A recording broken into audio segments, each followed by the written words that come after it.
So we're gonna do a kind of like a day after review for Masters of the Universe Revelations. Should be obvious spoilers and some thoughts for what might be to come. Not the same universe and series that everyone is used to, which I think was part of the problem, is because they were said, and at one point I heard it was supposed to be a continuation of the Filmation series, and I think that set up certain expectations, and I think too much was said about what it was before any information was really out. I say it's not for small kids. The violence in particular, the deaths, some kind of particularly Mossman was kind of crazy, mind blowing in the reactions. I didn't time it, but my jaw dropped for several seconds. But one thing was, the expectations, and then we're releasing some of the toys. With Skelegod being released, it made sense that he was going to get the power sword, so that was kind of out of the bag. And along those lines, it was kind of like, okay, why did they include Mossman in Wave 1 with such a limited number of figures? But I guess since they were going to, he was going to get the axe, that it was a and get him in there and get a toy made while you could. But like I thought the reactions and the continual holding on, at least for Teela and the King, were kind of just like, well, completely not how I would have expected them to react.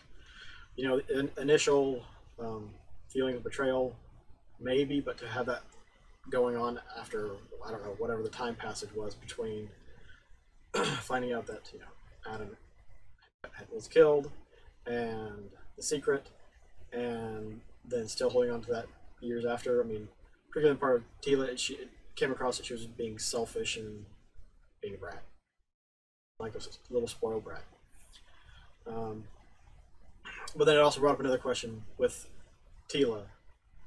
If in this series she's the daughter of the sorceress, she has magic, why didn't she have any reaction to the lack of magic on it in Eternia? Question for out there. And was it just because she didn't really rely on it and hadn't really tapped into it?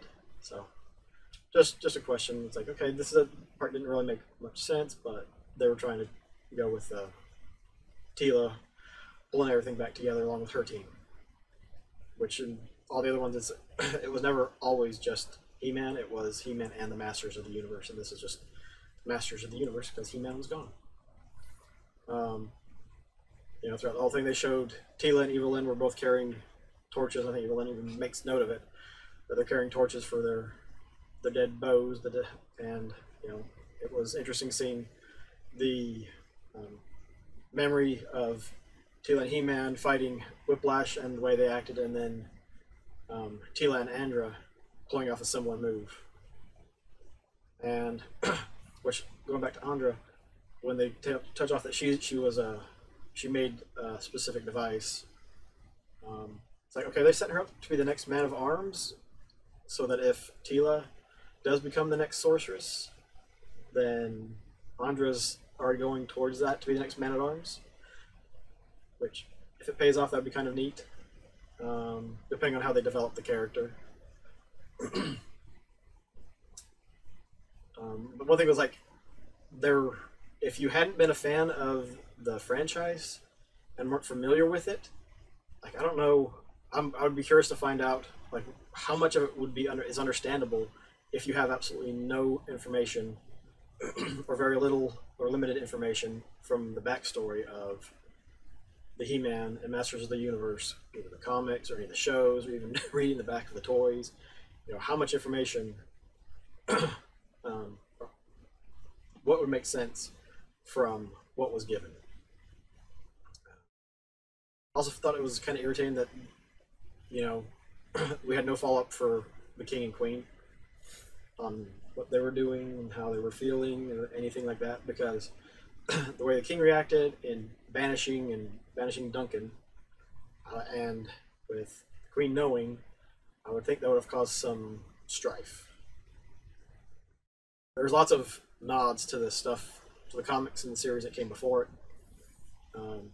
Really nice fan service for throughout the entire series.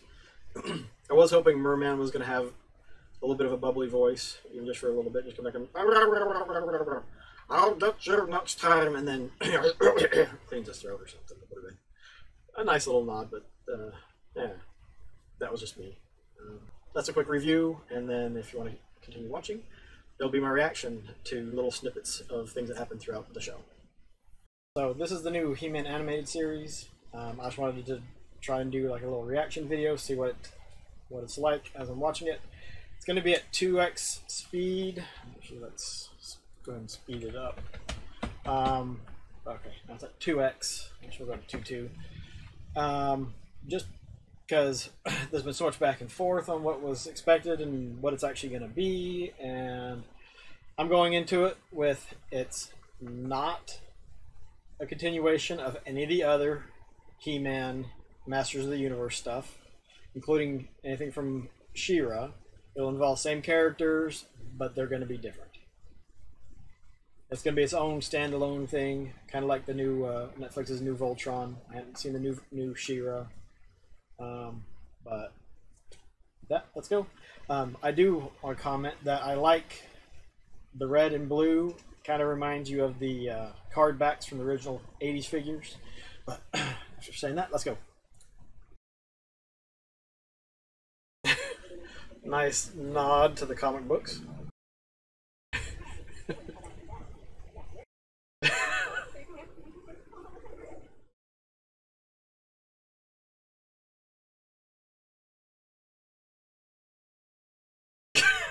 Oh my word.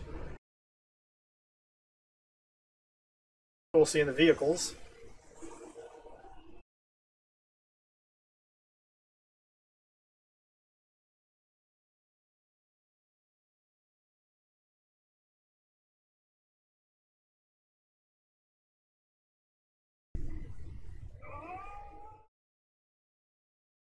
Wow.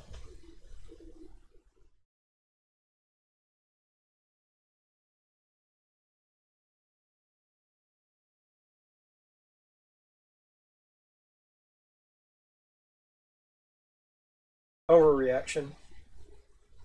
Much. Completely. A lot.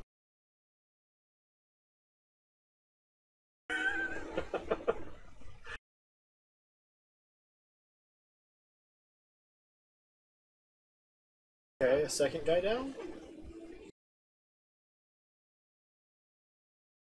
Just happens to get a weapon like he had previously.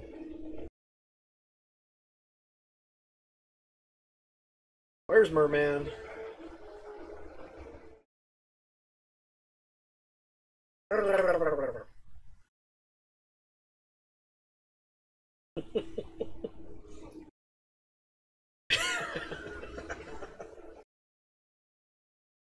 You've got to be kidding me.